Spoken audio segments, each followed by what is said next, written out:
79 tahun sudah Indonesia bebas dari penjajah dan berdiri sebagai negara yang merdeka dan berdaulat. Kemerdekaan Indonesia diraih dengan cara yang tidak mudah. Perjuangan panjang ditempuh dari tumpah darah medan perang hingga tawar-menawar di meja perundingan.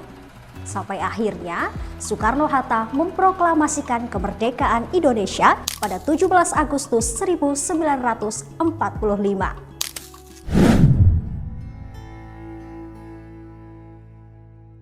Di tengah usaha mencapai kemerdekaan dari penjajahan Jepang di tahun 1945, Perang Dunia digemparkan dengan pengeboman Hiroshima dan Nagasaki.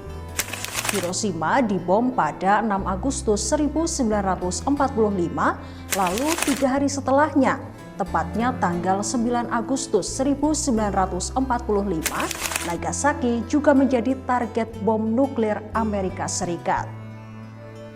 Dua peristiwa penting ini membuat Jepang tak berdaya.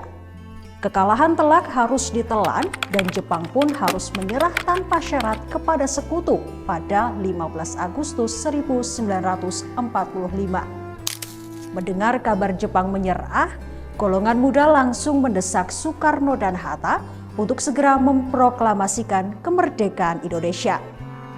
Namun, Soekarno tidak memilih tanggal itu dan menunggu momen yang tepat untuk menyuarakan kemerdekaan Indonesia, yaitu tanggal 17 Agustus 1945. Apa alasan Soekarno memilih tanggal 17 Agustus 1945 sebagai Hari Kemerdekaan Republik Indonesia?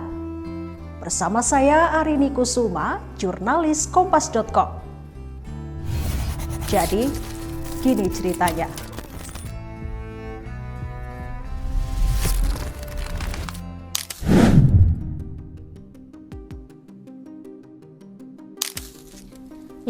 Agustus 1945. Setelah Jepang tunduk kepada sekutu, golongan muda saat itu mendesak Soekarno dan golongan tua untuk segera memproklamasikan kemerdekaan. Jam 10 malam, perdebatan serius antara kedua golongan ini terjadi di kediaman Soekarno, tepatnya di Jalan Pegangsaan Timur nomor 56 Jakarta. Anggota golongan muda seperti Hairul Saleh, Sukarni, Wikana, dan ribuan pasukan bersenjata saat itu sudah siap mengusir tentara Jepang. Namun, desakan itu tidak dihiraukan oleh Soekarno.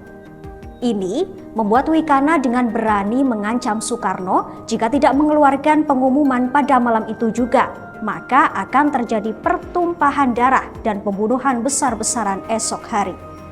Mendengar hal itu, Soekarno pun naik darah. Ia berdiri dan menghampiri Wikana, lalu berkata dengan keras untuk memotong lehernya saat itu juga. Muhammad Hatta yang saat itu juga berada di dalam ruangan, turut mengingatkan Wikana bahwa setelah Jepang, Belanda masih mengintai untuk merebut Indonesia. Ia juga menantang golongan muda untuk memproklamasikan kemerdekaan Indonesia tanpa menunggu Soekarno.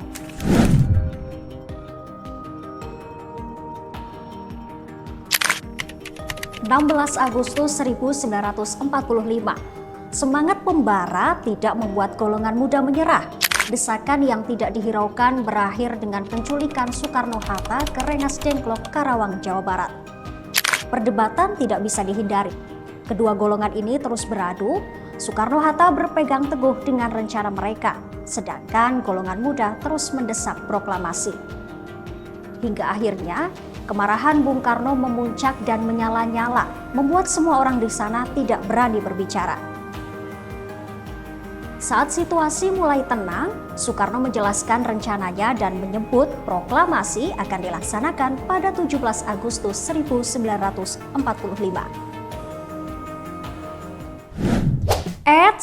Tunggu. Sebelum lanjut nonton ceritanya, jangan lupa klik tombol like, komen, dan subscribe ya. Kalian mau dengar cerita apa lagi nih? Komen di bawah ya.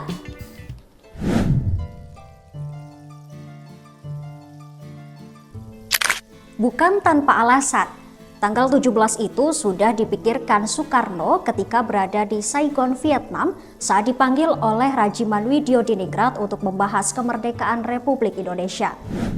Soekarno mengatakan bahwa ia adalah seseorang yang percaya mistik sehingga tidak bisa menjelaskan secara logis kenapa tanggal 17 menjadi tanggal baik baginya.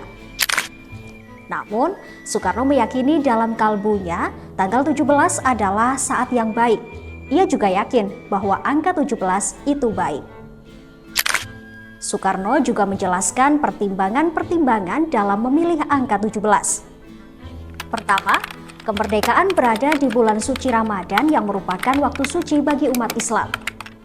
Situasi pada saat itu memang bertepatan dengan bulan Ramadan tahun 1364 Hijriah. Sejumlah sumber menyebutkan tanggal 17 Agustus 1945 yang dipilih Soekarno untuk membacakan proklamasi kemerdekaan bertepatan dengan tanggal 9 Ramadan 1364 Hijriah. Kedua, tanggal 17 adalah hari Jumat Legi, yang berarti Jumat yang berbahagia dan Jumat suci. Jumat dalam Islam adalah hari yang suci dan penuh berkah. Sementara Legi atau manis dalam bahasa Jawa dipercaya sebagai hari istimewa yang akan mendatangkan kebaikan. Ketiga, Al-Quran diturunkan juga pada tanggal 17, tepatnya pada 17 Ramadan yang diperingati umat Islam sebagai Nuzulul Quran. Malam di mana Al-Quran untuk kali pertama diturunkan ke bumi kepada Nabi Muhammad SAW dikatakan sebagai malam yang mulia dan penuh berkat. Setelah penjelasan itu, terjadilah kesepakatan antara golongan muda dan golongan tua bahwa kemerdekaan harus dilaksanakan di Jakarta.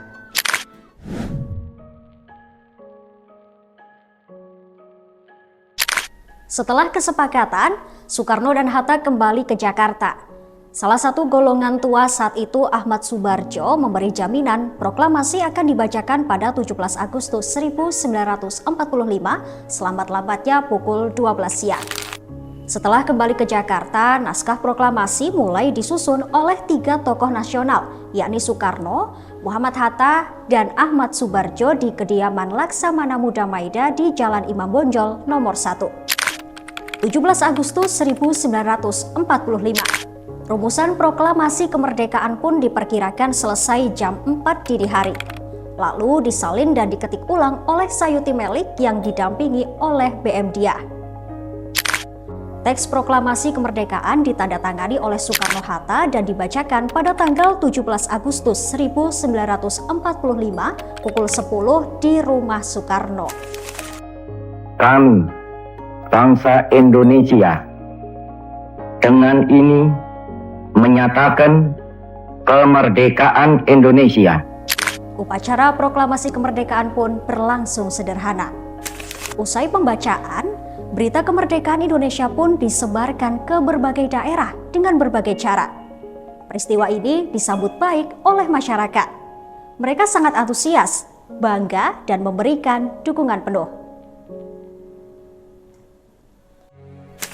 Di balik alotnya perdebatan antara golongan tua dan golongan muda tentang saat tepat untuk memproklamasikan kemerdekaan Indonesia hingga terjadi peristiwa penculikan Soekarno-Hatta, semangat dan keberhasilan bangsa Indonesia meraih kemerdekaan adalah peristiwa yang bersejarah. Kini, Indonesia telah bangkit dan bersatu menjadi negara yang merdeka. Semoga semangat juang para pahlawan selalu menginspirasi kita untuk bekerja keras membangun Indonesia yang lebih baik. Dirgahayu Republik Indonesia yang ke-79. Saya Arini Kusuma, sampai jumpa di cerita-cerita selanjutnya.